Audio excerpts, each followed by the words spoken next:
6是所谓的阴极阳生，9是阳极阴生。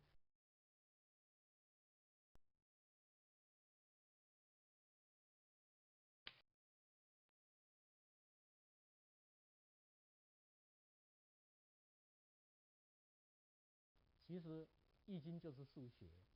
数学就是在探索宇宙的秩序，因为人也是宇宙的一环，所以人的生活生命并没有离开宇宙的秩序。宇宙来讲，它就是一个动能，时常不断的运作啊。比如说以太阳系来讲，太阳就是那个不动的恒星，它是属于阴的。那旁边的星球就不断的顺着太阳在这运转，这属于动的啊。所以我们可以看出来，这个在卦象里面，乾为天，就是有6个阳爻啊，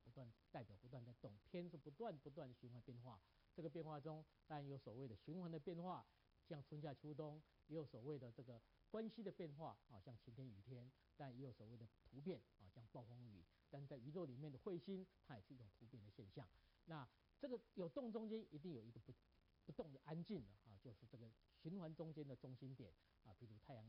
阳系里面的太阳恒星的这个恒星，以及我们车轮在动的时候，一定有个车轴是不动的。那这个不动，我们就用阴来代表。那大地当然其实它生命不断在运作的，但是我们很难去发现它。我们注重下去，它有地的能量，但是很难去发现，所以它是用阴爻来代表这个坤啊，来代表这个地。那从动静里面，一个是天，一个是地，做2个极端的代表。我们再来看这个中间的阳爻、阴爻的变化里面，如何产生人的生活生命的变化。那以八卦来讲，它就是2的3次方啊，所以它是2的3次方等于有8个现象。那以64卦来讲，它就是2的6次方，一共就有64种现象。用这样的2进位0于1的数学观念来探讨宇宙以及生活生命的现象，就是我们易经研究的一个目的。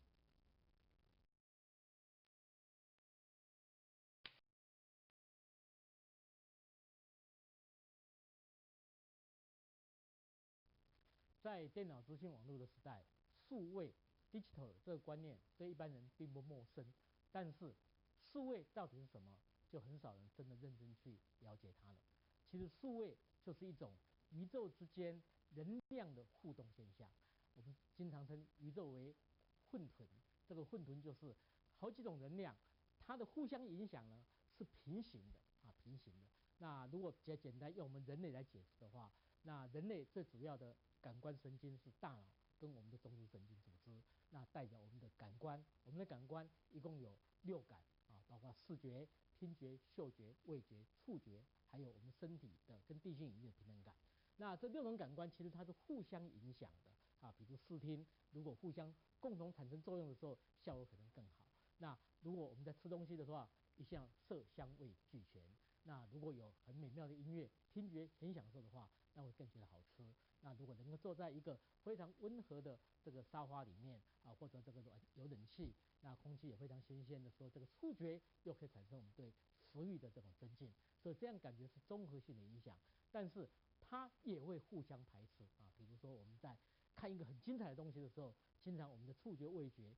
就会食不知味，就毫无感觉。那这种互相会有关系，又是平行的关系，跟互相会有排斥的作用，就是所谓的数位的作用。那这个数位，我们用有关系叫做1，没关系叫做0，然后各种的互动，这样来了解，可以辨识各种变化可能产生的结果。那易经其实它所用的就是阴跟阳，阳是1，阴是0。那这样的看的变化来观察各种宇宙中间的以及地球上面生命跟人类的生活的各种现象。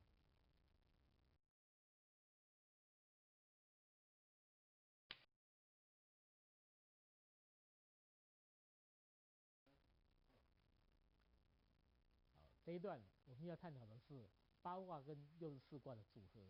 所谓的八卦，就是用3个爻来组成一个卦象，一共有8个啊，就是2的3次方。那这个八卦里面，就是包括宇宙的8种元素。那这个八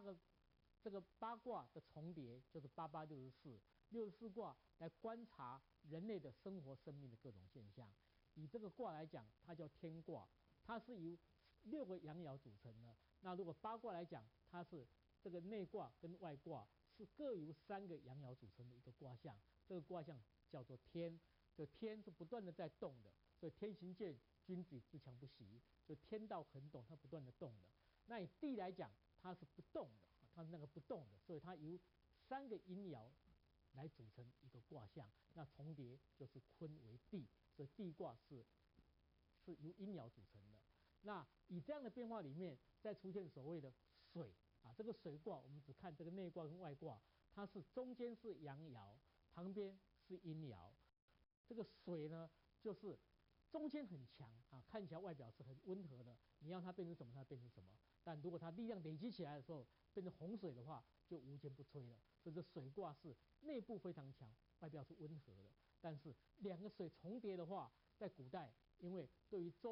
这个船呢不是很方便，所以碰到水的时候就碰到各种困难。所以水2个重叠一起叫做坎卦，代表艰难的意思。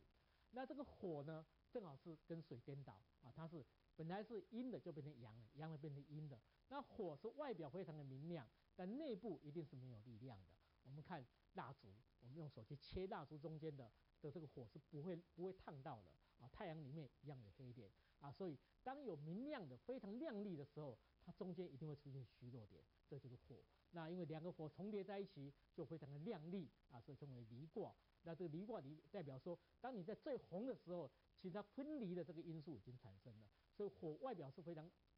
炙热的，但内部有它的虚弱点啊，所以这个水跟火的这种特性。那我们再看这个卦是所谓的巽卦，也称为风卦。那这巽卦就是上面2个是阳卦，底下一个是阴爻。那这阴爻里面，有的人讲说，这个巽就是木头，就是一个树木。那树木的种子在动，要突破这个大地的这个坚克的硬壳，所以这代表一种树。那也代表一种风啊，这个风就是我们在山洞里面，这个山洞里面的风特别大啊，所以这个用巽卦来代表风，2个重叠就是一个巽，代表生命里面的无常啊。那这个如果把它颠倒过来，阳的变成阴的，阴的变成阳了，就所谓的震卦。那这个震卦又称为雷卦。我们看雷卦，就是在所有的阴爻里面，阳爻出现了。我们所谓的金至，所谓的出雷啊，出雷一响，这个生命就开始又该冬眠的动物都醒过来了，大地开始有营养了。所以它称为雷是一种动力，是一种非常强的动力。但是2个雷叠在一起就非常的强烈，就在震动。虽然是震动，但它其实它基础还是没有力量了。所以一般来讲，它是好像力量很强，但是力量很短啊，就好像雷震一样。那我们再看另外一个卦象，这叫泽卦，兑卦也称为泽卦。那这里看出它是2个阳爻在底下，然后上面有阴爻，阴爻是一个变化的，就好像一个湖水啊，有湖水在变化一样。那这2个湖泽叠在一起的时候，就变成所谓的兑卦。那我们在湖边的时候，一般时候你心情都会看得很漂亮、很好啊，所以这个兑也叫就是我们所谓的心悦诚服那个悦字一样啊，就你在湖边看起来是心里非常的爽快，但是呢，你还是动不得了，因为它阻碍蛮多的啊，所以以前碰到这个湖泽，叫曲泽是危险之地，虽然它看起来很稳重，但它有一种内藏的危机在里面的。那再把它倒过来呢，阳的变阴的，阴的变阳，就所谓的三卦啊，叫艮卦。那这个三卦我们可以看出，它是上面是阳爻，底下是2个阴爻，那代表说这个里面有一些动向。那我们看出易经所代表是个火山啊，火山是这样的现象，底下有非常多的变化。那易经我们一般的探讨大概是冰河期以前的一个文化啊，所以用火山来代表这个艮卦，2个山在一起就所谓艮，艮就是直也啊，碰到山你就要停在那里。那这是所谓的八卦啊，8种物质的现象，把它重叠啊，就会变成各种64卦的现象。这一段我们要探讨的是易经的各种变化，所谓的错综复杂的变化。易是一个宇宙的真相，这个宇宙天道恒动，诸法无常，是不断在改变的。那因为这样改变太多，我们经常就看不清楚，所以就把它假设暂停下来，好像看电影，因为看不清楚就把它停格一样。这个停格就是挂啊，就把它挂在那个地方。那挂完了以后，你第一眼看过去那个现象里面，一定是大象最清楚，所以我们称为卦象。那研究易经最重要的就是不要挂在那里。很多人卜卦以后啊，这个卦太糟糕，那怎么办呢？就天天在担心这个事情是没有必要的。不管你出现好坏的卦象，最重要你要了解它的前因后果，这个卦象怎么来的，就所谓的错综复杂。这个卦象怎么变化，我们运用动爻就知道所谓的知卦那我们来看看这几个卦就知道，以这个雷卦水雷屯，水在上面，雷在下面，好像这个动人刚开始就碰到艰难，所以屯代表当一个小草刚刚破土而出的这个现象，是充满了希望，充满了机会，但也是充满了困难。那这个山水蒙就是上面卦是山，内卦是水，那山下有很多的水，水气很重，所以就看不清楚。这两个卦大家注意看，从这样看是水雷屯我们可以看出来它是水，外卦水，下卦雷，把它倒过来整个倒过来，就从另外一面看，从这一面看是水屯，从这样看呢，这个卦这样看出来就变成这个卦了我们把它倒过来就知道，变成是上面山，下面水，变成水门，山水蒙。所以屯卦跟蒙卦，我们就称它为相中。相中就是一样事情，不同的立场，好像两岸的关系，大陆立场跟台湾立场是不一样的。来看这个中国问题，就好像是水屯跟门是相中的。那我们看天地也是一样这个天卦，这个太卦就是地在上，天在下，那就是有能力的人为没有能力的人来服务，这时候一定是天下太平，所以是国泰民安的。那以中国来讲，以前就是探讨说，如果中央能够为地方来服务的话，采用地方分权的话，这个国家一定比较稳定。那颠倒过来就好像天高高在上，地变成压在底下的话，这时候天气阴阳不相通，就变成否卦，代表不通。所以中央集权的话，经常会产生中国未来政治整个的分裂。这是我们好几千年的这个历史的智慧告诉我们。那这两个卦也是一样，从这样看它是太卦，地在上，天在下，把它倒过来就变成这个卦否卦。所以太否也是相中的。中卦以后还有所谓的错卦，我们来看太否的太卦跟否卦。那这个太卦的阴变成阳了，阴的变成阳的，阳的变成阴了，就所谓的犬牙交错，好像狗的牙齿是这样交错在一起的。那如果以现实问题来讲，我们看出以台湾这样一个观点里面，它有国民党的立场，有民进党的立场，有新党的立场，就是所谓的错这个错卦就是互相间目标是一样的，但方法可能不太一样，这就所谓的否跟太是相错的。阴的变成阳了，阳的变成阴了，所有卦象都会出现这样的相错现象。那这个卦是一个暂停的假设，里面有很多，外面是一个外象，但里面的变化非常多，就所谓的互卦，互相的互。那互卦怎么代表呢？互卦是由这个内卦里面的第二爻开始，二爻、三爻、四爻变成内卦，以这个屯卦变成地这个卦是地卦，变成内卦，然后再以内卦最上一爻，就是第三爻三四五这个爻变成外卦。那如果屯卦的话，下卦就是内卦就是地卦，然后外卦呢，它是艮卦，就是山卦，变成山地，所以这个屯卦里面的互卦就是所谓的剖卦。也就屯卦的时候，你必须把剥就是剥解的剥，把东西剥掉，你必须把这个困难危险把它拿掉，你才能真正的发展。这所谓互卦，就是卦象里面的内部的一种变化。那从像以这个蒙卦一样，它是2、3、4是雷卦，然后这个3、4、5是地卦，那变地雷就是互卦所以蒙卦的时候，它里面有你必须从头开始，所以蒙卦我们叫启蒙，是教育卦，你必须从头开始，就所谓互卦。那卦里面还有所谓的变卦，它就会产生变化的。比如我们在卜卦的时候出现的所谓的6个数字跟9的数字，6是所谓的阴极阳生，9是阳极阴生。比如说我们在天地卦里面，天地太卦、地天太卦里面呢，上爻变了，那这时候可能会出现所谓的山跟天，这所谓的大序之卦那就所谓的支卦。那研究卦象，除了了解这个中卦、错卦、互卦之间的因果关系以外，我们要看到这个卦象可能的变化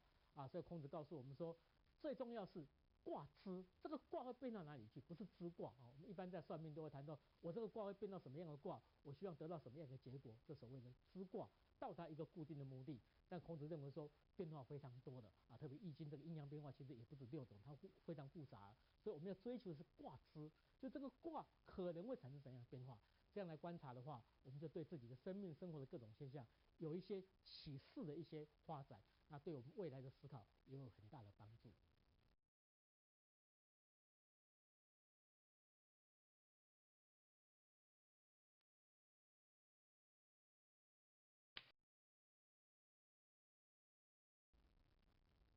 接下来我们要探讨对这种卦象的理解。64卦里面其实只有60卦是在探讨人生、生命跟生活的关系，里面有4个卦，它是卦的本质。以这个卦，乾卦跟坤卦，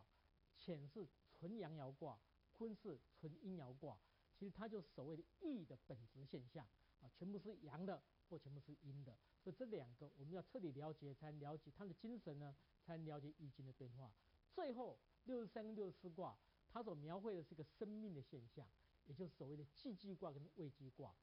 上面是水，下面是火，水往下流，火往上升，阴阳调和，就所谓的既济，也就生命已经完成了。但生命完成以后，易经认为天道恒动，诸法无常，所以生命完成以后，其实是变动的开始。所以三位演义的第一句话：天下大事，合久必分，分久必合。就当你统一的时候，也就是分裂的开始。分裂就要追求统一，这是一个既济未济不断的循环现象。所以既济完了以后，就会出现未济。那未济是上面是火卦，下面是水卦，火往上升，水往下流，互相阴阳不调和，所以又是一个生命的开始。那这2个就生命里面是不断的达到了一个调和，马上要进入不调和，所以它这个循环的现象，必须要不断的经历这个循环现象，好像生老病死。生命是好的，但也一定要有死亡，没有死亡也就没有生命。当我们早上起来，一定要晚上要睡觉。有时候我们要生病，生病其实在警告我们身体的机能有哪些需要值得注意的。年老了，年老是生命整个的变化，所以这些东西并不代表不好，它代表我们要去理解它、接受它。那时候我们经历生老病死，经历喜怒哀乐，经历悲欢离合，这一些就是既济跟未济不断的重复。这也就是我们所谓的圆满人生、圆融人生，就用这2个卦象可以做个了解。那以本质来讲，它就是乾跟坤啊。以乾卦来讲，我们就比较清楚了。它第一爻叫做潜龙勿用啊，就是我们这样的一阳人，虽然是需要表现出来，但是如果太表现的话，锋芒毕露的话，可能会造成危险。所以越有学问的人，越有内涵的人，越不要过分的表现。跟我们现在的西洋的这种思考方法说，一定要表现，正好是颠倒。那中文讲这个潜爻刚开始叫潜龙勿用，这么好的才华一定要内敛，你才能好好的发展。那慢慢你已经有足够力量，到第2爻就所谓现龙在天啊，就你可以开始慢慢表现出你的能力，表现出你的才华。但是只要进入第3爻，你从内爻想要往上表现的时候，就慢慢会出现困难了。所以3爻叫做终日浅，就你要表现的话，那你就要非常谨慎、非常慎重，并且不断的去努力去表现，从早上攻到晚上啊，这叫终日浅细漏涕，非常的努力。那到外爻的时候，第4爻叫或跃在渊，就它会有一些机会，但这机会里面充满了危险，所以一般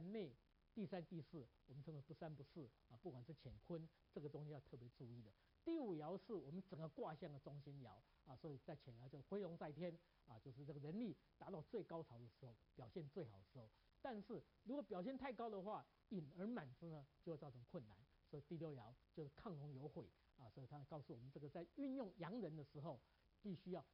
每个阶段的了解要特别的注意，像特别中间这个注意，上面也是要非常注意的。但在易经卦里面，我们看到说，所有的60卦里面，并没有所谓的用，只有乾坤有用，也就是这个是一个易经的本质卦。所以你如果用乾的话，它就群龙无首啊。这群龙无首意思就是说，大家要协和在一起，不是说要谁指挥谁或谁表现谁。但也有人解释说，所谓群龙无首，就是你必须用生命来运作，用整个身体、整个全生命来运作，不要只用思考，不要只用大脑啊。所以易经在用乾的时候表现的时候，必须要很慎重，不要说只是一味的用自己的思考，一定要去达到啊。所以易经在用乾卦的时候叫做群龙无首啊，这个是乾卦的一个意义。那坤呢，它是一个理解的力量，是一个这个比较安静的力量，所以这个第初爻叫做履霜坚冰至啊，就是你这踏到霜的话，代表严冬就要来了哦。那这延伸到上面，它如果坤到中间的时候，就这个中间第3、第4也是非常辛苦的。然后中间的时候像黄山原籍啊，这黄山原籍就代表说你可以无为而治啊，不要管太多事情，心保持安静哦，这样这时候这个坤的精神就发挥出来了。但如果冷到极点的话，到最后一定龙战玉液啊，就走六爻的这个卦辞，爻辞龙战玉液，其水循环，就是说你冷到最后点的话，一定会造成内斗啊，所以你用乾用坤要懂得这个精神。那用坤的这个坤卦的用叫做用六，用六的利永贞，就是你因为你的忍，因为你的保持这个无为呢，可以把这个比较稳定正确的态度可以表现出来。那要懂得用乾跟用坤，用天跟用地，用阳跟用阴的道理的话，我们才能真正了解易经之后的变化。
其实易经就是数学，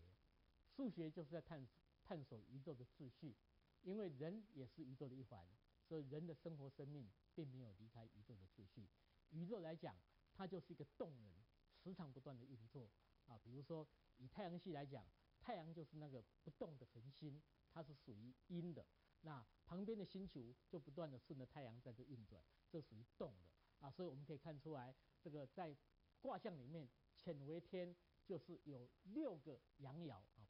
代表不断在动，天是不断循环变化。这个变化中，当然有所谓的循环的变化，像春夏秋冬，也有所谓的这个关系的变化啊，像晴天雨天，但也有所谓的突变啊，像暴风雨。但在宇宙里面的彗星，它也是一种突变的现象。那这个有动中间一定有一个不动的安静的啊，就是这个循环中间的中心点啊，比如太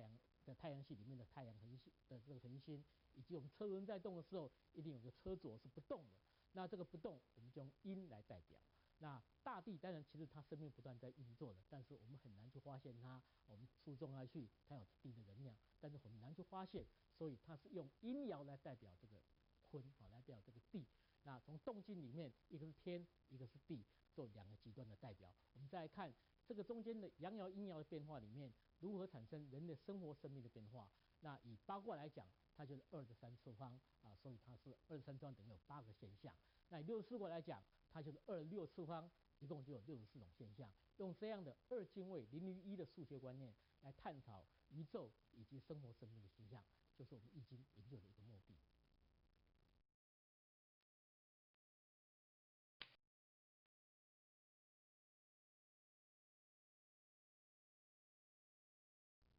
在电脑资讯网络的时代，数位 digital 这个观念对一般人并不陌生，但是数位到底是什么，就很少人真的认真去了解它了。其实数位就是一种宇宙之间能量的互动现象，我们经常称宇宙为混沌。这个混沌就是好几种能量，它的互相影响呢是平行的啊，平行的。那如果简单用我们人类来解释的话，那人类最主要的感官神经是大脑跟我们的中枢神经组织，那代表我们的感官。我们的感官一共有6感啊，包括视觉、听觉、嗅觉、味觉、触觉，还有我们身体的跟地心引力的平衡感。那这6种感官其实它是互相影响的啊，比如视听，如果互相共同产生作用的时候，效果可能更好。那如果我们在吃东西的话，一向色香味俱全。那如果有很美妙的音乐，听觉很享受的话，那会更觉得好吃。那如果能够坐在一个非常温和的这个沙发里面啊，或者这个有冷气，那空气也非常新鲜的时候，这个触觉又可以产生我们对食欲的这种增进。所以这样感觉是综合性的影响，但是它也会互相排斥啊。比如说我们在看一个很精彩的东西的时候，经常我们的触觉味觉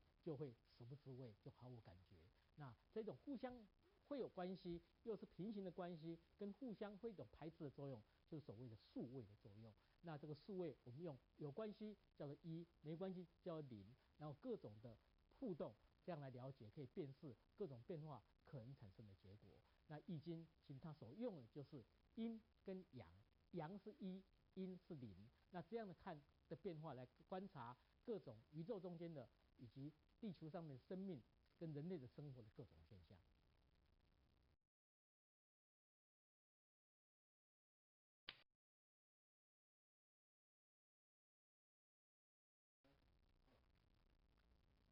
好，这一段我们要探讨的是八卦跟64卦的组合。所谓的八卦，就是用3个爻来组成一个卦象，一共有8个啊，就是2的3次方。那这个八卦里面，就是包括宇宙的8种元素。那这个八卦的重叠，就是8864，64卦来观察人类的生活生命的各种现象。以这个卦来讲，它叫天卦，它是由6个阳爻组成的。那如果八卦来讲，它是这个内卦跟外卦是各由3个阳爻组成的一个卦象。这个卦象叫做天，这天是不断的在动的，所以天行健，君子自强不息。就天道恒动，它不断的动的。那以地来讲，它是不动的，它是那个不动的，所以它由3个阴爻来组成一个卦象。那重叠就是坤为地，所以地卦是由阴爻组成的。那以这样的变化里面，再出现所谓的水啊，这个水卦我们只看这个内卦跟外卦，它是中间是阳爻，旁边是阴爻。这个水呢，就是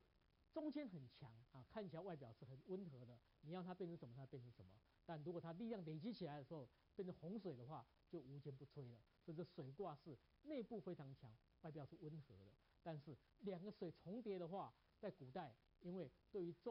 这个船呢不是很方便，所以碰到水的时候就碰到各种困难。所以水2个重叠一起叫做坎卦，代表艰难的意思。那这个火呢，正好是跟水颠倒啊，它是本来是阴的就变成阳了，阳的变成阴的。那火是外表非常的明亮，但内部一定是没有力量的。我们看蜡烛，我们用手去切蜡烛中间的这个火是不会烫到的啊。太阳里面一样有黑点啊，所以当有明亮的非常亮丽的时候，它中间一定会出现虚弱点，这就是火。那因为2个火重叠在一起，就非常的亮丽啊，所以称为离卦。那这个离卦离代表说，当你在最红的时候，其实它分离的这个因素已经产生了，所以火外表是非常炙热的，但内部有它的虚弱点啊，所以这个水跟火的这种特性。那我们再看这个卦是所谓的巽卦，也称为风卦。那这巽卦就是上面2个是阳卦，底下一个是阴爻。那这阴爻里面，有的人讲说，这个巽就是木头，就是一个树木。那树木的种子在动，要突破这个大地的这个坚刻的硬壳，所以这代表一种树。那也代表一种风啊，这个风就是我们在山洞里面，这个山洞里面的风特别大啊，所以这个用巽卦来代表风，2个重叠就是一个巽，代表生命里面的无常啊。那这个如果把它颠倒过来，阳的变成阴的，阴的变成阳了，就所谓的震卦。那这个震卦又称为雷卦。我们看雷卦，就是在所有的阴爻里面，阳爻出现了。我们所谓的金至，所谓的出雷啊，出雷一响，这个生命就开始又该冬眠的动物都醒过来了，大地开始有营养了，所以它称为雷是一种动力，是一种非常强的动力。但是2个雷叠在一起就非常的强烈，叫做震动。虽然是震动，但它其实它基础还是没有力量了，所以一般来讲它是好像力量很强，但是力量很短啊，就像雷震一样。那我们再看另外一个卦象，这叫泽卦，兑卦也称为泽卦。那这里看出它是2个阳爻在底下，然后上面有阴爻，阴爻是一个变化的，就好像一个湖水有湖水在变化一样。那这两个湖折叠在一起的时候，就变成所谓的对卦。那我们在湖边的时候，一般时候你心情都会看得很漂亮、很好所以这个对也就是我们所谓的心悦诚服那个悦字一样就你在湖边看起来是心里非常的爽快，但是呢，你还是动不得了，因为它阻碍蛮多的所以以前碰到这个湖泽，就曲折是危险之地。虽然它看起来很稳重，但它有一种内藏的危机在里面的。那再把它倒过来呢，阳的变阴的，阴的变阳，就所谓的三卦叫艮卦。那这个三卦我们可以看出，它是上面是阳爻，底下是两个阴爻，那代表说这个里面有一些动向。那我们看出易经所代表是个火山火山是这样的现象，底下有非常多的变化。那易经我们一般的探讨大概是冰河期以前的一个文化所以用火山来代表这个艮卦。两个山在一起就所谓艮，艮就是直也碰到山你就要停在那里。那这是所谓的八卦八种物质的现象，把它重叠就会变成各种64卦的64卦的现象。这一段我们要探讨的是易经的各种变化，所谓的错综复杂的变化。易是一个宇宙的真相，这个宇宙天道恒动，诸法无常，是不断在改变的。那因为这样改变太多，我们经常就看不清楚，所以就把它假设暂停下来，好像看电影，因为看不清楚就把它停格一样。这个停格就是挂就把它挂在那个地方。那挂完了以后，你第一眼看过去那个现象里面一定是大象最清楚，所以我们称为卦象。那研究易经最重要的就是不要挂在那里。很多人卜卦以后这个卦太糟糕，那怎么办呢？就天天在担心这个事情，是没有必要的。不管你出现好坏的卦象，最重要你要了解它的前因后果。这个卦象怎么来的？就所谓的错综复杂。这个卦象怎么变化？我们运用动爻就知道所谓的支卦。那我们来看看这几个卦就知道。以这个雷卦水雷屯，水在上面，雷在下面，好像这个动人刚开始就碰到艰难，所以屯代表当一个小草刚刚破土而出的这个现象，是充满了希望，充满了机会，但也是充满了困难。那这个山水蒙就是上面卦是山，内卦是水，那山下有很多的水，水气很重，所以就看不清楚。这两个卦大家注意看，从这样看是水雷屯我们可以看出来它是水，外卦水，下卦雷。把它倒过来整个倒过来，就从另外一面看，从这一面看是水屯，从这样看呢，这个卦这样看出来就变成这个卦了我们把它倒过来就知道，变成是上面山，下面水，变成水蒙，山水蒙。所以屯卦跟蒙卦，我们就称它为相中。相中就是一样事情，不同的立场，好像两岸的关系，大陆立场跟台湾立场是不一样的。来看这个中国问题，就好像是水屯跟蒙是相中的。那我们看天地也是一样这个天卦，这个太卦就是地在上，天在下。那就是有能力的人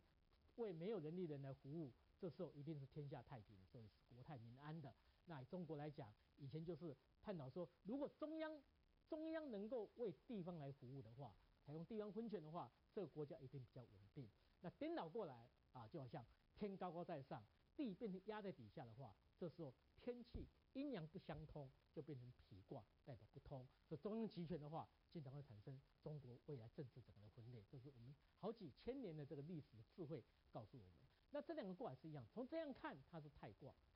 地在上，天在下，把它倒过来就变成这个卦否卦。所以太否也是相中的。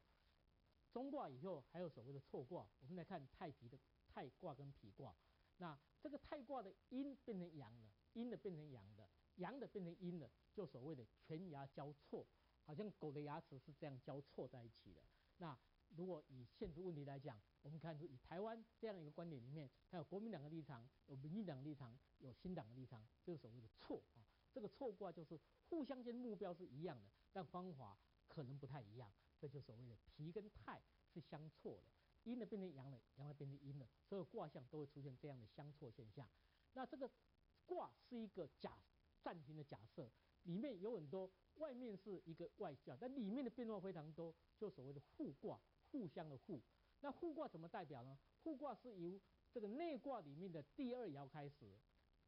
二爻、三爻、四爻变成内卦，以这个屯卦变成地这个卦是地卦，变成内卦，然后再以内卦最上一爻，就是第三爻，3、4、5这个爻变成外卦，那如果屯卦的话，下卦就是内卦就是地卦，然后外卦呢它是艮卦，就是山卦，变成山地，所以这个屯卦里面的复卦就是所谓的剖卦。也就屯卦的时候，你必须把剥就是剥解的剥，把东西剥掉，你必须把这个困难危险把它拿掉，你才能真正的发展。这所谓复卦，就是卦象里面的内部的一种变化。那像以这个门卦一样，它是2、3、4是雷卦，然后这个3、4、5是地卦，那变地雷就是复卦啊。所以门卦的时候，它里面有你必须从头开始，所以门卦我们叫启蒙，是教育卦，你必须从头开始，就所谓复卦。那卦里面还有所谓的变卦，它就会产生变化的。比如我们在卜卦的时候出现的所谓的6个数字跟9个数字，6是所谓的阴极阳生，9是阳极阴生。比如说我们在天地卦里面，天地太卦、地天太卦里面呢，上爻变了，那这时候可能会出现所谓的山跟天，这所谓的大序之卦啊，那就所谓的支卦。那研究卦象，除了了解这个中卦、错卦、复卦之间的因果关系以外，我们要看到这个卦象可能的变化啊。所以孔子告诉我们说，最重要是卦支，这个卦会变到哪里去？不是支卦啊。我们一般在算命都会谈到，我这个卦会变到什么样的卦，我希望得到什么样的结果，这所谓的支卦，到达一个固定的目的。但孔子认为说变化非常多的啊，特别易经这个阴阳变化其实也不止6种，它非常复杂，所以我们要追求的是卦支，就这个卦可能会产生怎样的变化。这样来观察的话，我们就对自己的生命生活的各种现象有一些启示的一些发展，那对我们未来的思考也有很大的帮助。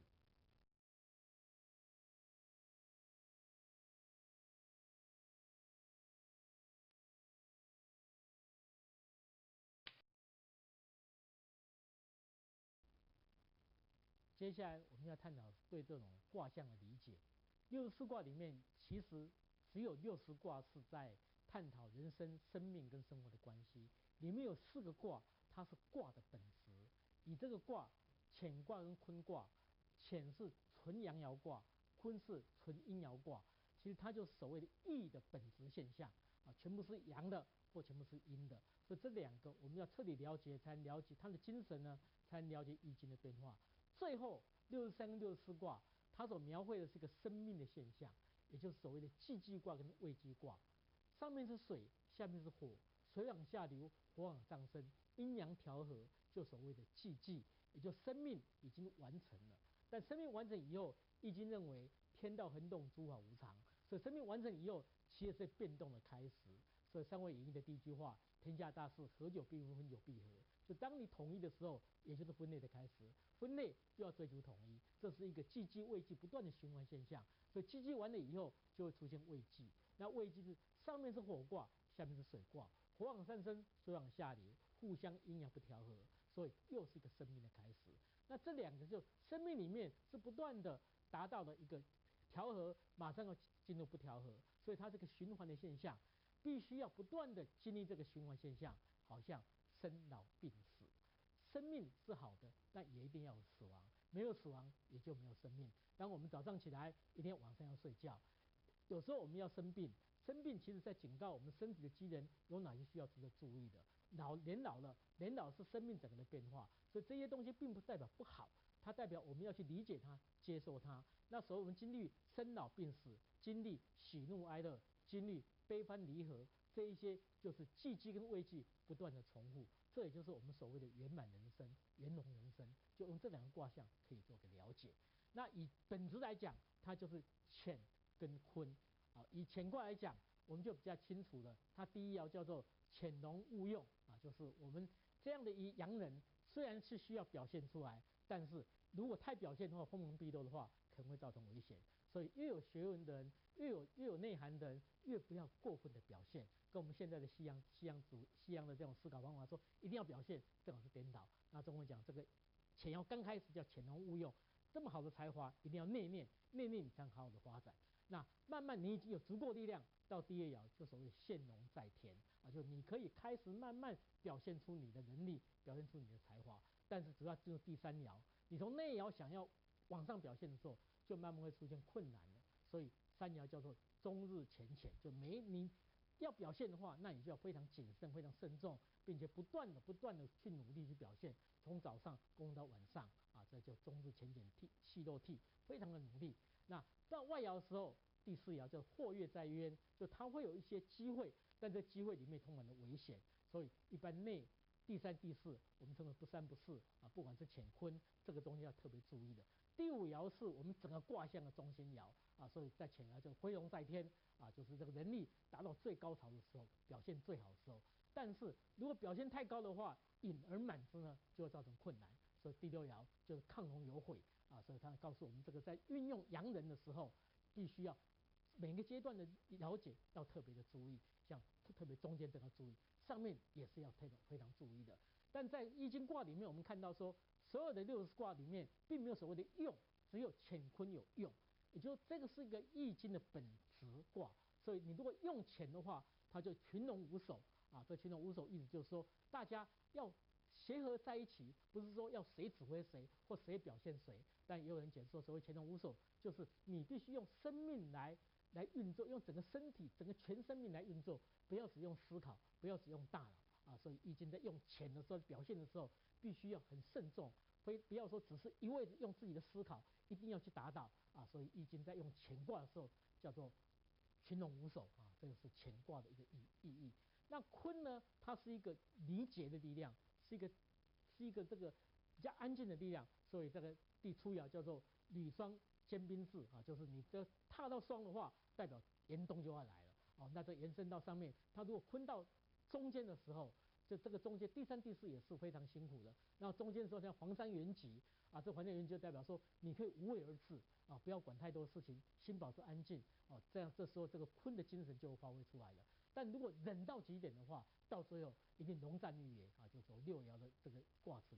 爻辞，龙战绿野，其水循环，就是说你忍到最后点的话，一定会造成内斗啊。所以你用乾用坤要懂得这个精神。那用坤的这个坤卦的用叫做用六的利永贞，就是你因为你的忍，因为你的保持这个无为呢，可以把这个比较稳定正确的态度可以表现出来。那要懂得用乾跟用坤，用天跟用地，用阳跟用阴的道理的话，我们才能真正了解易经中的变化。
其实易经就是数学，数学就是在探索宇宙的秩序，因为人也是宇宙的一环，所以人的生活生命并没有离开宇宙的秩序。宇宙来讲，它就是一个动能，时常不断的运作啊。比如说以太阳系来讲，太阳就是那个不动的恒星，它是属于阴的，那旁边的星球就不断的顺着太阳在这运转，这属于动的啊。所以我们可以看出来，这个在卦象里面，乾为天，就是有6个阳爻啊，代表不断在动，天是不断循环变化。这个变化中，当然有所谓的循环的变化，像春夏秋冬，也有所谓的这个关系的变化啊，像晴天雨天，但也有所谓的突变啊，像暴风雨。但在宇宙里面的彗星，它也是一种突变的现象。那这个有动中间一定有一个不动的安静的啊，就是这个循环中间的中心点啊，比如太阳系里面的太阳恒星的这个恒星，以及我们车轮在动的时候，一定有个车轴是不动的。那这个不动，我们就用阴来代表。那大地当然其实它生命不断在运作的，但是我们很难去发现它。我们注重下去，它有一定的能量，但是很难去发现，所以它是用阴爻来代表这个坤啊，来代表这个地。那从动静里面，一个是天，一个是地，做两个极端的代表。我们再来看这个中间的阳爻阴爻的变化里面，如何产生人的生活生命的变化。那以八卦来讲，它就是2的3次方啊，所以它是2的3次方等于有8个现象。那以64卦来讲，它就是2的6次方，一共就有64种现象。用这样的2进位0于1的数学观念来探讨宇宙以及生活生命的形象，就是我们易经研究的一个目的。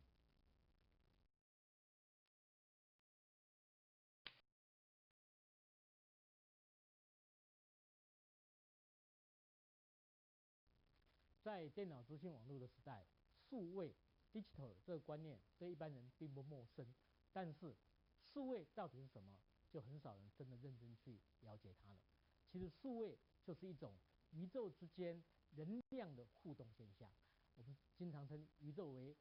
混沌。这个混沌就是好几种能量，它的互相影响呢是平行的啊，平行的。那如果比较简单，用我们人类来解释的话，那人类最主要的感官神经是大脑跟我们的中枢神经组织，那代表我们的感官。我们的感官一共有6感啊，包括视觉、听觉、嗅觉、味觉、触觉，还有我们身体的跟地心引力的平衡感。那这6种感官其实它是互相影响的啊，比如视听，如果互相共同产生作用的时候，效果可能更好。那如果我们在吃东西的话，一项色香味俱全。那如果有很美妙的音乐，听觉很享受的话，那会更觉得好吃。那如果能够坐在一个非常温和的这个沙发里面啊，或者这个有冷气，那空气也非常新鲜的时候，这个触觉又可以产生我们对食欲的这种增进。所以这样感觉是综合性的影响，但是它也会互相排斥啊。比如说我们在看一个很精彩的东西的时候，经常我们的触觉味觉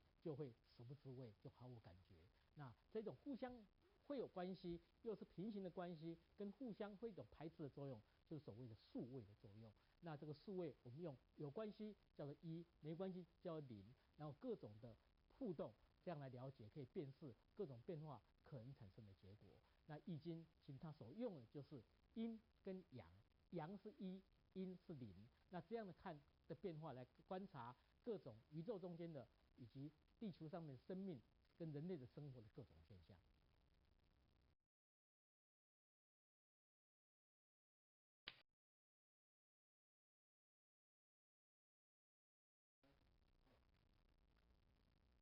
这一段我们要探讨的是八卦跟64卦的组合。所谓的八卦，就是用3个爻来组成一个卦象，一共有8个啊，就是2的3次方。那这个八卦里面，就是包括宇宙的8种元素。那这个八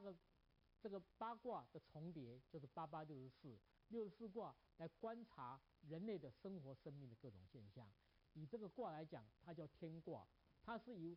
6个阳爻组成的。那如果八卦来讲，它是这个内卦跟外卦是各由3个阳爻组成的一个卦象。这个卦象叫做天，这天是不断的在动的，所以天行健，君子自强不息。就天道恒动，它不断的动的。那以地来讲，它是不动的，它是那个不动的，所以它由3个阴爻来组成一个卦象。那重叠就是坤为地，所以地卦是由阴爻组成的。那以这样的变化里面，再出现所谓的水啊，这个水卦我们只看这个内卦跟外卦，它是中间是阳爻，旁边是阴爻。这个水呢，就是中间很强啊，看起来外表是很温和的，你要它变成什么，它变成什么。但如果它力量累积起来的时候，变成洪水的话，就无坚不摧了。所以这水卦是内部非常强，外表是温和的。但是2个水重叠的话，在古代，因为对于这个船呢不是很方便，所以碰到水的时候就碰到各种困难。所以水2个重叠一起叫做坎卦，代表艰难的意思。那这个火呢，正好是跟水颠倒啊，它是本来是阴的就变成阳了，阳的变成阴的。那火是外表非常的明亮，但内部一定是没有力量的。我们看蜡烛，我们用手去切蜡烛中间的这个火是不会烫到的啊。太阳里面一样有黑点啊，所以当有明亮的非常亮丽的时候，它中间一定会出现虚弱点，这就是火。那因为两个火重叠在一起，就非常的亮丽啊，所以称为离卦。那这个离卦代表说，当你在最红的时候，其实它分离的这个因素已经产生了，所以火外表是非常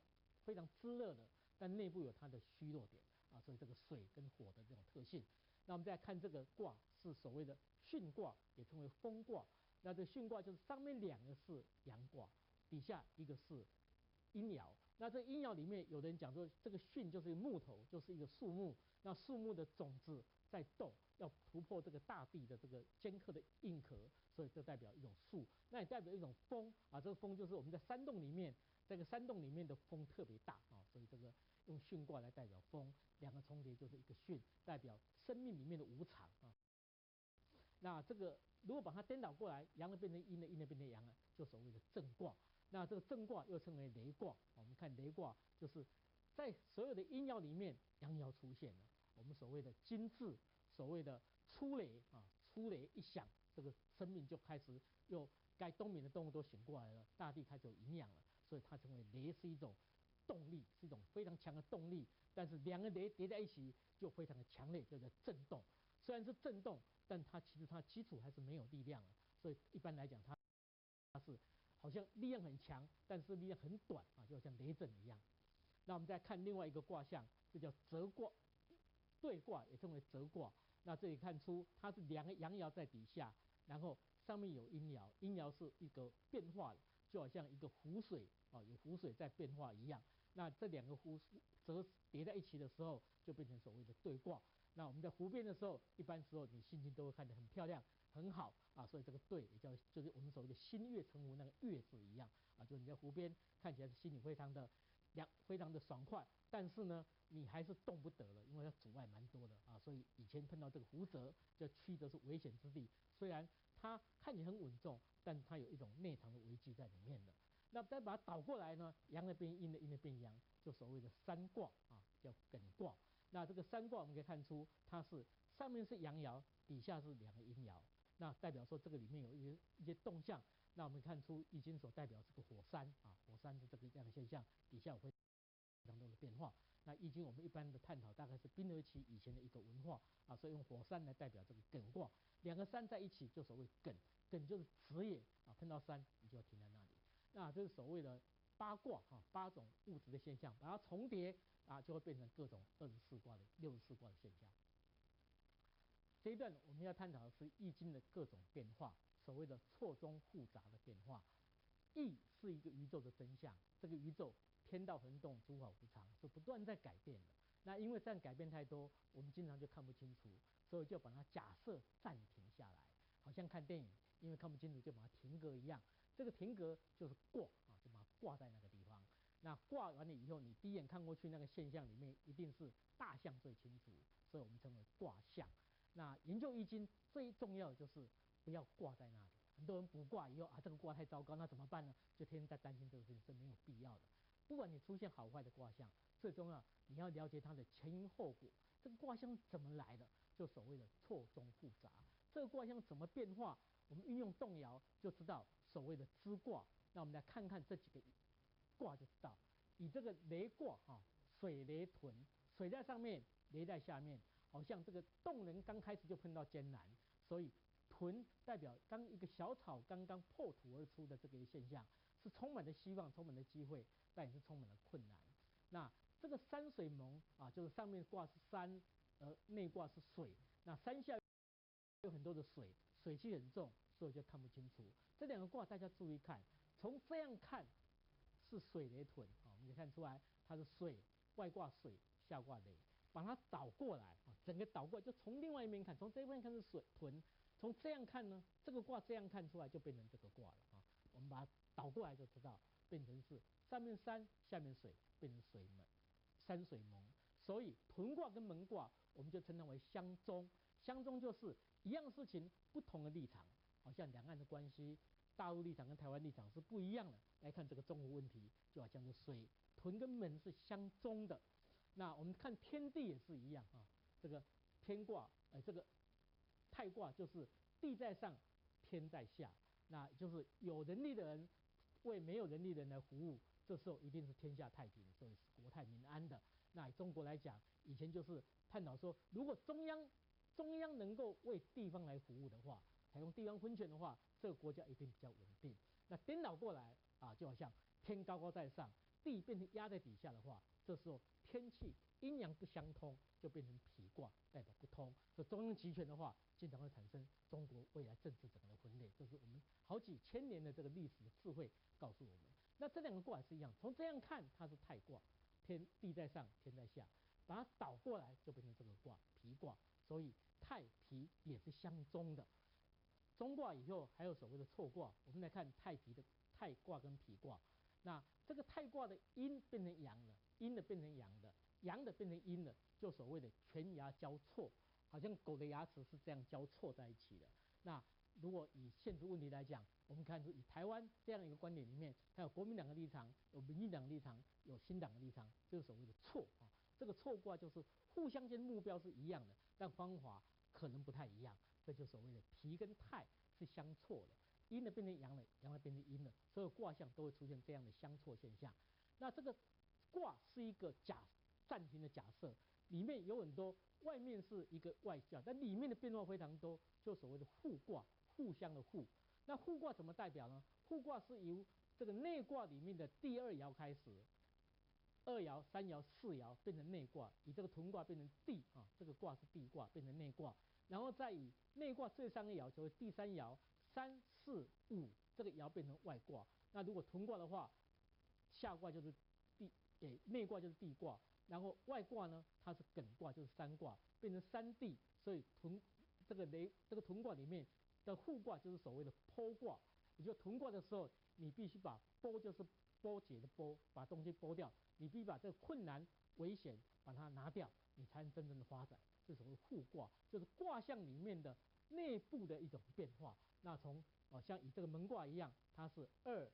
3、4是雷卦，然后这个3、4、5是地卦，那变地雷就是互卦啊。所以门卦的时候，它里面有你必须从头开始，所以门卦我们叫启蒙，是教育卦，你必须从头开始，就所谓互卦。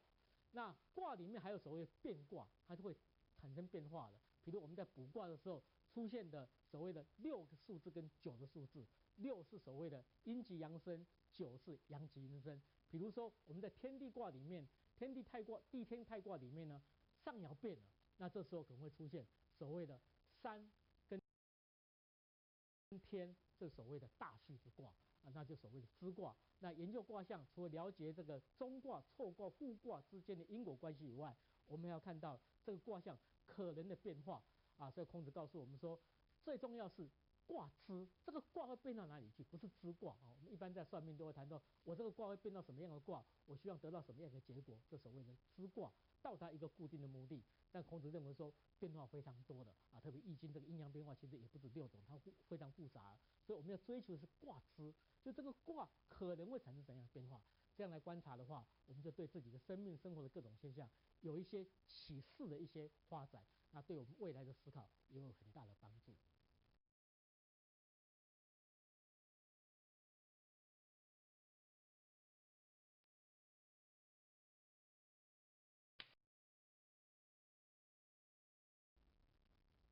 接下来我们要探讨对这种卦象的理解。64卦里面其实只有60卦是在探讨人生、生命跟生活的关系，里面有4个卦，它是卦的本质。以这个卦，乾卦跟坤卦，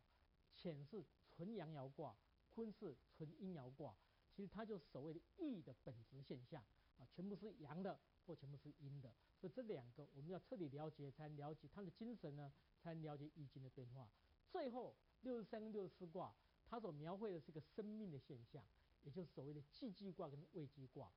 上面是水，下面是火，水往下流，火往上升，阴阳调和，就所谓的既济，也就生命已经完成了。但生命完成以后，易经认为天道恒动，诸法无常，所以生命完成以后，其实是变动的开始。所以《三位演义》的第一句话：“天下大事，合久必分，分久必合。”就当你统一的时候，也就是分裂的开始。分裂就要追求统一，这是一个既济未济不断的循环现象。所以积积完了以后，就会出现未济。那未济是上面是火卦，下面是水卦，火往上升，水往下流，互相阴阳不调和，所以又是一个生命的开始。那这两个就生命里面是不断的达到了一个调和，马上要进入不调和，所以它是个循环的现象，必须要不断的经历这个循环现象，好像生老病死。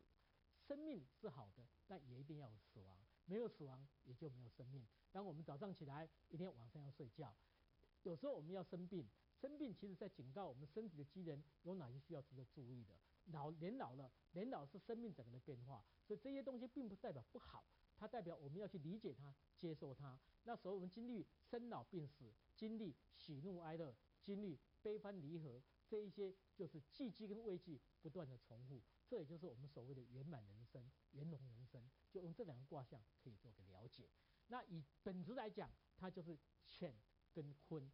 以乾卦来讲，我们就比较清楚了。它第一爻叫做潜龙勿用就是我们这样的阳人，虽然是需要表现出来，但是如果太表现的话，锋芒毕露的话，可能会造成危险。所以越有学问的人，越有内涵的人，越不要过分的表现。跟我们现在的西洋的这种思考方法说，一定要表现，正好是颠倒。那中文讲这个